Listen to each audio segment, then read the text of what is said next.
it was very frustrating to me when I heard stories about guys like you that were doing 30, 35 sets a month living in Boston. And you know me, Lee, I'm a hustler, and here I am doing 16 sets in Denver. Right. That's to the max, you know? So, I mean, you always had a good work. I'm surprised. Was that the only time you bailed on a set? yeah, probably. That wasn't a set, though. That was a contest. Big difference. Okay. What's the difference? I don't know. You're doing a set in front of a bunch of people Right. that are looking at you from a subjective type of manner. And Okay. that's a weird thing for a comic. Either a comic could do that or they can't do that. I ended up doing well in the Seattle competition in 95, but I did better than what I anticipated. And then I went to San Francisco in 98 and I quit after the third night. That was brutal. What was brutal about it? Everything came out of your pocket, the Yeah. gas, the driving, the hotels. And then you got there some night and the judges were San Francisco comics. You know, no, it I was just a party and they were just milking you. And Celia Cruz was playing at the House of Blues on oh a shit. Saturday night, and I had a main room spot because I Oh, thought I okay. wouldn't do well. I thought I'd get disqualified or something, and I was right. I didn't want to be there, and I just drove back to LA. I caught Celia Cruz, and I caught my midnight spot at the motherfucking main room. Oh shit. Yeah, I don't like contests. I've Yeah. done 2, I never do well. I don't wanna talk about we don't have to talk about comedy the whole time. I, No, I'm happy you brought this up with the bombing, but we were talking about something earlier that because we're both fans of cinema.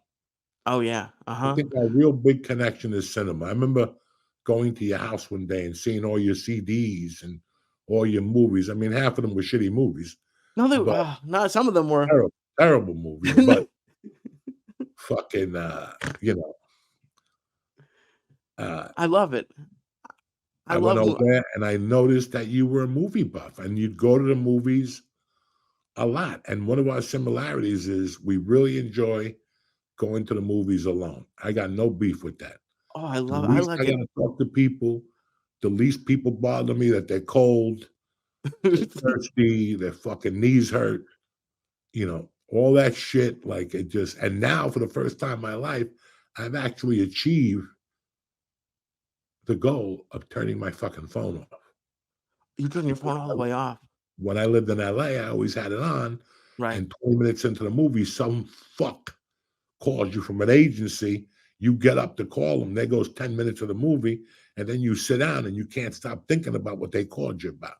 right. But we were talking about the fucking Stallone movie, how it made Ugats this week. It made $2 because it was $100 million to make or something like that. So if you got $100 million movie, I'm just throwing a number out there, and it makes $8 million opening weekend. You That's not bombed. bueno. That's And a I know the bomb. other movie, I guess this weekend it was the worst box office in ever. For how And and long? you and you said something interesting because you were right. All up and down the East Coast, it was raining. This weekend was the perfect, like, it's like everyone else who, like, goes out and hikes and they love doing outdoor this weekend was like, I would have killed it. I would have We killed it. discussed going to the movies. You and I discussed on Yeah, Friday, and I go, I don't know what's out there.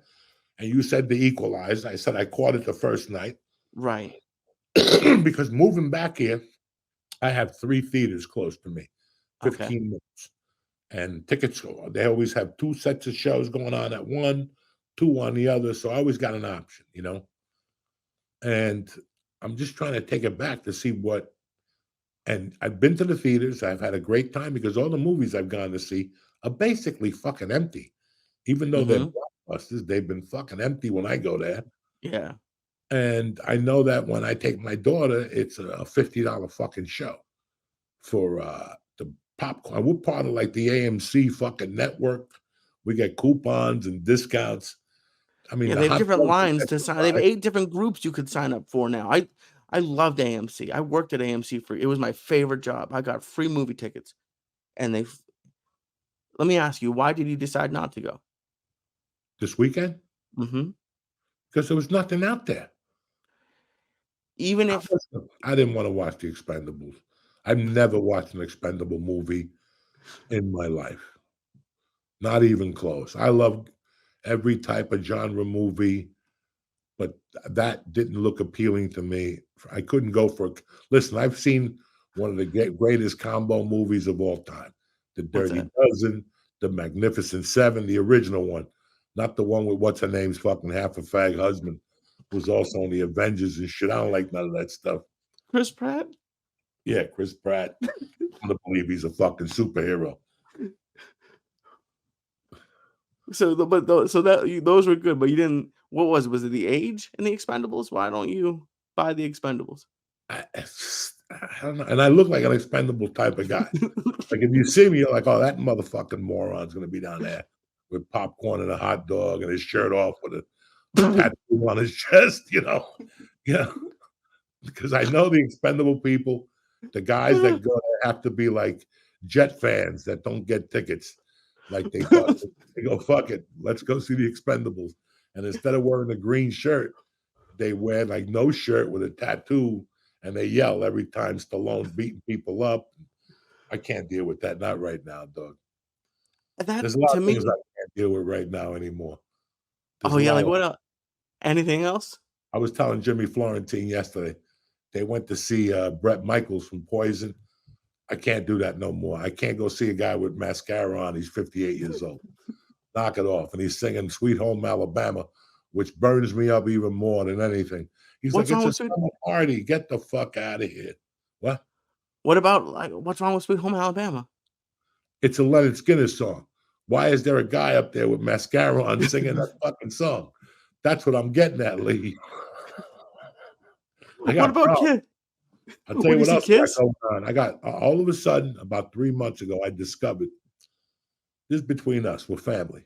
Of course. Not only do I have a fungi toenail, not only do I have Uh-oh.